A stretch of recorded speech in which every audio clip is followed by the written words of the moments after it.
क्या आपको पता है कि हमारे देश में एक ऐसा भी बाबा है जिसने बना लिया है अपना अलग देश और देश का नाम है कैलाशा। 2019-20 में चर्चा में आया स्वामी नित्यानंद बाबा भगोड़ा, बलात्कारी, हिंदुस्तान का वांटेड। आज उसका कोई जिक्र नहीं करता। शायद हमारे देश की पुलिस ने उसके केस को ठंडे बस्ते में डाल दिया है। आइए आज हम बाबा के बारे में बात करते हैं और आपको बताते हैं कि उसने अपना अलग एक हिंदू राष्ट्र कैसे बनाया। आपने अब तक न जाने कितने और कैसे कैसे बाबाओं की कहानी सुनी और देखी होगी, मगर इस बाबा ने जो काम कर दिखाया है उसकी कोई दूसरी मिसाल नहीं मिल रही। बाबा को देश की पुलिस ने क्या खदेड़ा, बाबा ने सीधे एक नया देश ही खरीद लिया। जी हाँ, ये मजाक नहीं है। यौन शोषण के इल्ज़ाम से घिरे इस बाबा ने भारत से भागकर भारत से करीब 16,000 किलोमीटर दूर एक नया देश बसाने का ऐलान किया। इस नए देश के लिए पासपोर्ट से लेकर देश के संविधान और कानून की भी रूपरेखा तय हो गई। ये बाबा सन 2010 में सुर्खियों में आया था। तब इसके ऊपर कुछ केसेस लगे और उसके बाद ये जेल भी चला गया। 6-7 साल गुम होने के बाद ये 2019 में फिर सुर्खियों में आया और तब से आज तक फरार है। पुलिस उसे ढूंढ रही है। अब ये अपना एक अलग मुल्क बनाए बैठा है। वहाँ का यही स्वामी है, यही राष्ट्रपिता है, यही भगवान है। नाम है राजशेखरन उर्फ स्वामी नित्यानंद जी महाराज। हिंदुस्तान में पुलिस और गिरफ्तारी के खौफ से इसने अलग अपने लिए एक नई दुनिया बनाई। इस दुनिया का नाम है कैलाशा। ये कोई आश्रम या अड्डा नहीं, बल्कि अपने आप में पूरा का पूरा राष्ट्र है। दुनिया का इकलौता हिंदू राष्ट्र। इसका अपना पासपोर्ट है, अपना संविधान है, अपना प्रधानमंत्री है, अपनी कैबिनेट, अपनी सेना है। हिंदुस्तान से फरार अपराधी और इस राष्ट्र के स्वामी का दावा है कि दुनिया का कोई भी हिंदू यहाँ की नागरिकता पा सकता है, क्योंकि जो आस्था के लुटेरा है वो यहाँ सनातन धर्म की रक्षक होने का दावा कर रहा है। अपनी साध्वी के साथ सेक्स टैप से दुनिया भर में मशहूर हुआ स्वामी नित्यानंद ने लैटिन अमेरिकी देश इक्वाडोर के नज़दीक एक टापू को खरीदकर उसे नया देश घोषित कर दिया है और नाम रखा है Kailasa.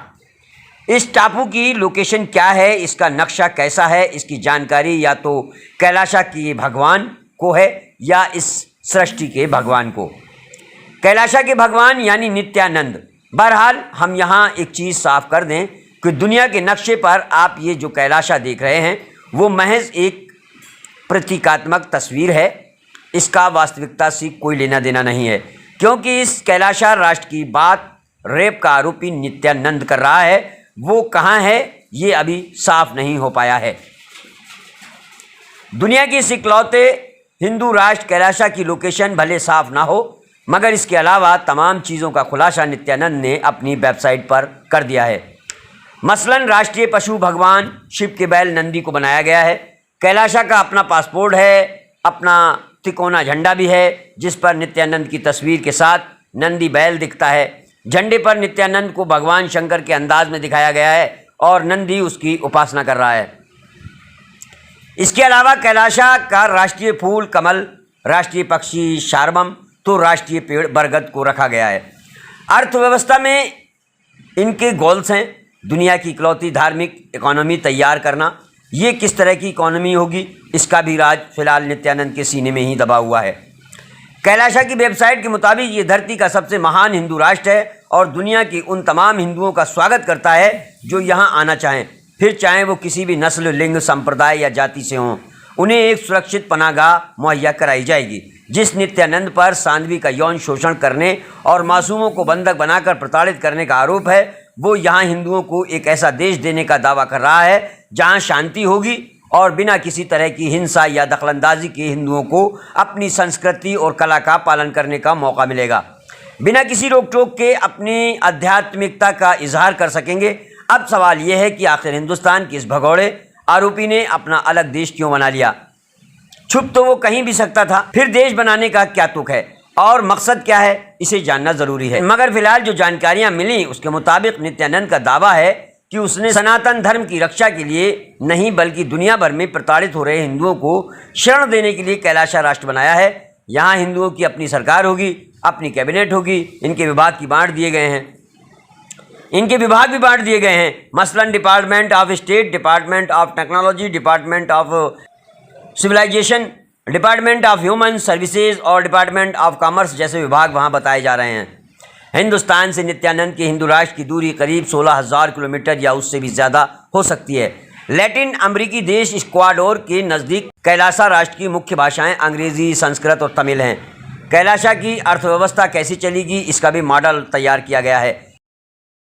I have a great announcement on Ganesh Chaturthi. With the grace of Ganapati, we are going to be revealing all the absolute complete details of Reserve Bank of Kailasa and the currencies.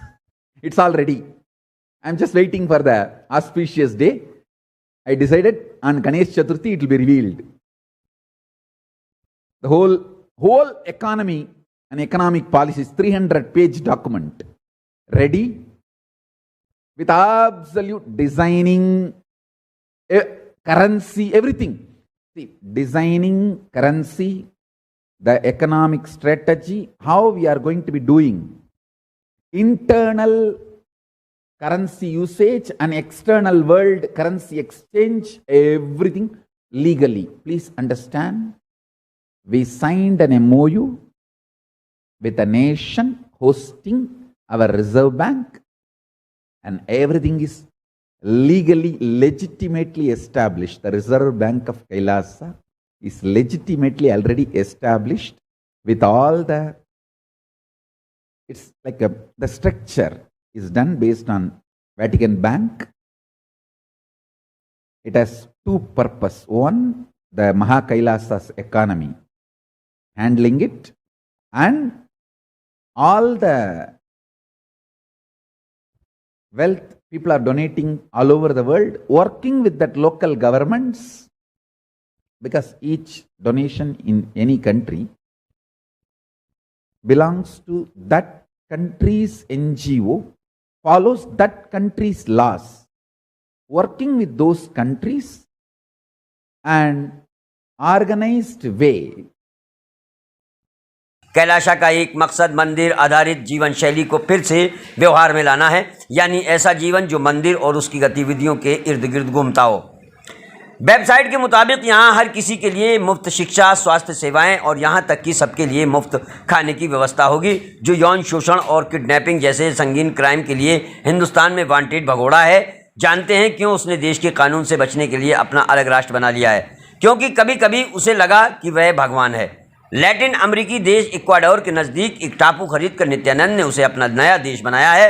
हालांकि ये पहली बार नहीं है जब किसी ने टापू खरीदा हो, इससे पहले भी देश के कई लोग दुनिया की अलग अलग जगहों पर टापू खरीद चुके हैं, मगर देश किसी ने नहीं बनाया। अब अगर नित्यानंद की ये कोशिश कामयाब हो गई तो फिर देश से भागने वाले भगोड़ों को एक नया ठिकाना मिल जाएगा। भारत की पुलिस और एजेंसियां पीछे न पड़ती तो भगवान बनने के लिए नित्यानंद को हिंदुस्तान से इतना दूर जाने की ज़रूरत नहीं पड़ती।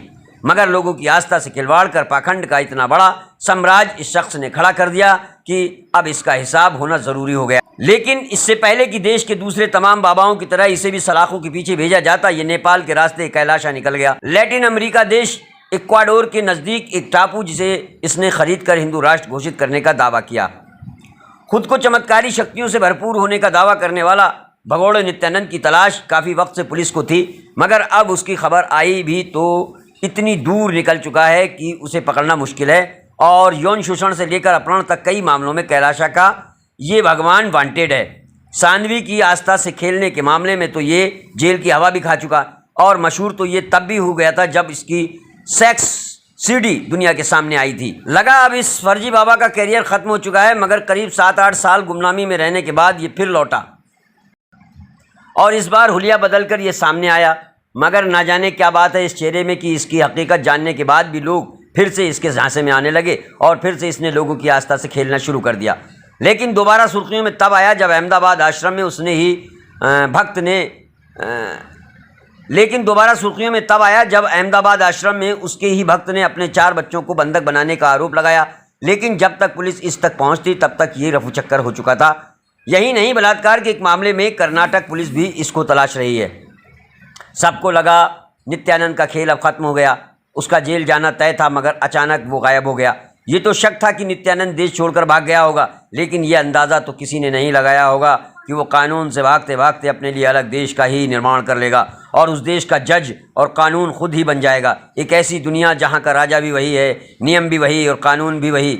अपराधी जिसे जेल में होना चाहिए वो 7 समंदर पार भगवान बना बैठा है और वहीं से धर्म के नाम पर लोगों की आस्था से खेलने की इंटरनेशनल कोशिश कर रहा है।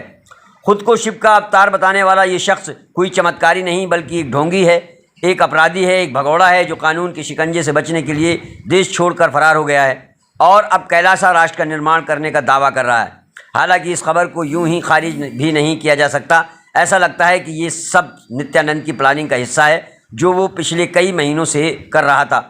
इस नए देश का प्लान कुछ महीनों पहले ही तैयार हुआ था और अपने यूट्यूब चैनल पर नित्यानंद ने इस देश की कल्पना सामने रखी थी। दरअसल भारत में नित्यानंद की पोल खुल चुकी है। वो जानता था कि अब बहुत ज़्यादा वक्त नहीं, कानून के शिकंजे से बच पाऊंगा, इसलिए उसने विदेश में इस नए देश को बनाने का काम शुरू किया। नित्यानंद का अगला टारगेट वो विदेशी लोग हैं जिन्हें वो हिंदू धर्म, संस्कृति, योग और मेडिटेशन के ज़रिए शांति देने का दावा ठगने की कोशिश में है। दुनिया भर में अपना साम्राज्य तो उसने पहले से ही बना रखा है, अलग अलग देशों में उसके आश्रम भी हैं। ऐसे में अगर कैलासा राष्ट्र अस्तित्व में आ गया या उसे मान्यता मिल गई तो फिर इसे पकड़ना आसान नहीं होगा। लेकिन बहरहाल 2019 के बाद से चर्चा में आया ये भगोड़ा, आज तक ना हिंदुस्तान की पुलिस उसे पकड़ पाई है और ना ही किसी देश की।